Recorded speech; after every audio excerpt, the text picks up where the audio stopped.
تقریبا الان 3 هفته از زدن کانال یوتیوبم گذشته و تا الان جز 3-4 تا ویو چیزی دیگه گیرم نیومده. حتی یه دونه سابم گیرم نیومده، یعنی یه نفرم منو سابسکرایب نکرده.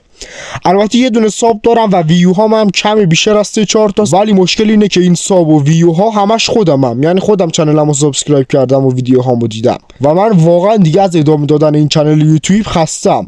من سر ساخت این ویدیو زمان گرفتم و دقیق ساخت این ویدیو 17 ساعت طول کشید. 17 ساعت سر ساخت این ویدیو خیلیه، یعنی ببینید چقدر سر این ویدیو من زحمت کشیدم، ولی بازم هیچ ویویی نگرفت. سر این یکی ویدیو هم تقریبا 10 ساعت زمان گذاشتم، ولی اینم باز هیچ ویویی نگرفت.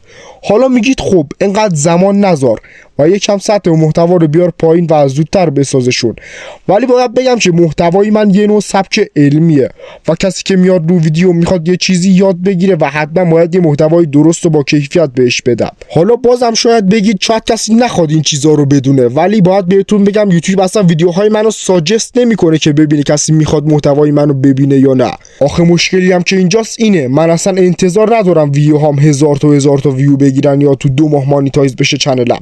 من فقط به 10 تا ویو نیاز دارم، یعنی توقع من فقط 10 تا دونه بازدیده و این اصلا توقع زیادی در قبال این همه زحمت واقعا نیست. 10 تا تک دونه ویو فقط توقع منه و این ویدیویی که الان دارم میگم و میسازم و میخوام منتشرش کنم اگه تا یک هفته 10 تا ویو گرفت من به فعالیتم ادامه میدم، ولی اگه 10 تا ویو رو نگرفت شاید باید با دعاشتون خوشدام خدافظی کنید.